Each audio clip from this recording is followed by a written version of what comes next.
brutality and arrest.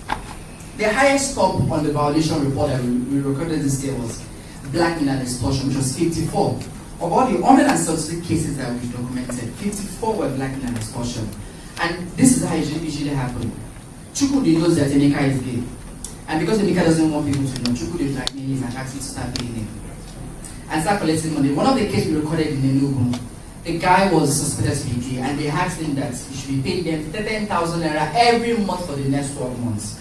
And there were about 5 of them. So it means he has to pay 10,000 naira to 5 people for 12 months. That's 50,000 naira a month for the next 12 months. Because they will not report. That's his only way they will not report to somebody else. And these things happen. Nobody wants to report because people are afraid.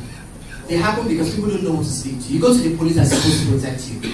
The police will turn around and they make money out of you. Last year we had a case of a guy who was arrested. The guy was blackmailed, and then he went to the police station in Apapa to report to the police that, oh, this guy that blackmailed me collected my phone. And the moment the police guy heard that this guy is gay, you know what they did? They asked the guy who had blackmailed him to go, and they arrested the guy that is gay. And the guy was there for 2 days before he was finally bailed. And caught me anywhere. For every single bail we go to the police station to do, it is not free. The minimum was spent on bail is 10,000 naira. I'm not sure if some of you heard about the case in Ibadan just a few months ago where 21 young men were gathered together having a birthday party, and their neighbor went to report to the police that he suspected that they were having a gay court initiation meeting. The police came there and arrested all the 21 young men and took them to the police station. And an average of each of those boys paid 10,000 naira for release. But everybody thinks it's okay. The police do not think it's okay. You people like me and you don't think it's okay. If anything happens to me or to you and there's nobody to speak for us, it's because people like me and you have kept quiet and we're supposed to speak for other people. About the violation, 37 were battery and assault.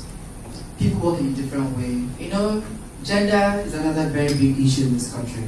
There's a way we describe how people are supposed to look and how they're supposed to walk. You know, you walk in a certain way, you're not supposed to walk in a certain way, you wear a certain color of clothes, you're not supposed to wear a certain color of clothes.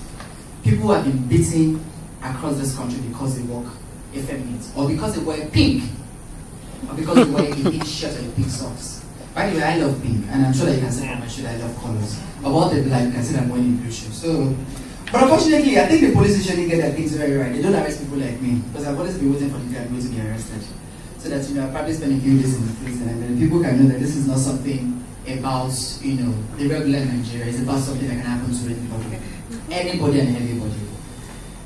People have been beaten, not because that they've stolen or because they violated any person's right, but they've been beaten because they walked in a certain way that person thinks is not appropriate.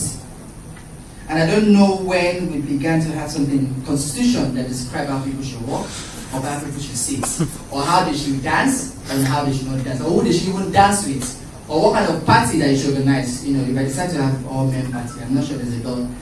But with the same sense of, by the way, the same Summary Provision Act is something that you and I cannot do. If this was the only men gathering, the rest assured that we'll all be arrested. But it will be counted as a gay decision meeting. And if it's all women gathering, it's a less than a decision meeting. 27 of the cases, about 172 were police arrest, arbitrary arrest. And most of these arrests were based on perceived or real sexual orientation. And of all these cases that we've documented, none of these cases were caught in their hands. So it's about this person thinks that you're gay, this person thinks that you're straight, or this person thinks who you are, and they go to report.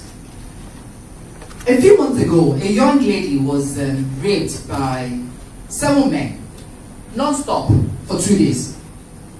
And what they said was that they were trying to correct her sexuality. That maybe she doesn't have enough men. I mean, I used to hear a lot of this thing in South Africa, but I didn't believe it was when it happened in Lagos. And when the girl called us and they reported to us, we were going to take up the case. But you know, when people are going through much trauma, I mean, they go through so much trauma, and the only thing they want to just get out and go to another place and act like nothing has happened. The girl disappeared. She changed her number. The next time somebody was going to see her, she was in Ibadan. She continued with her life. Because who is she going to speak to? The police? A lawyer? Who will take up the case? Nobody.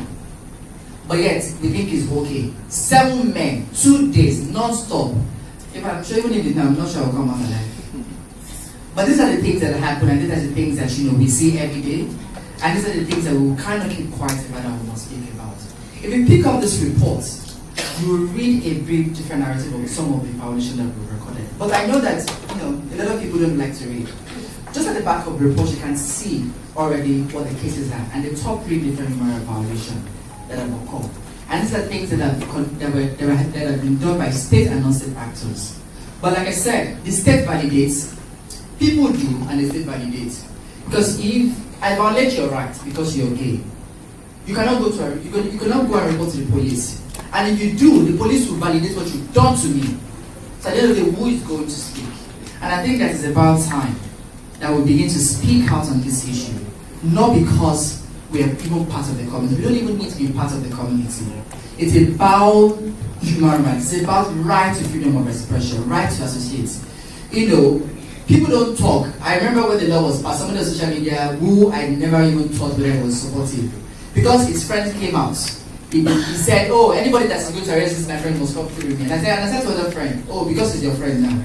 We should not wait for when it's going to be Olumide, or when it's going to be Ayo Sogunro, or when it's going to be Michael.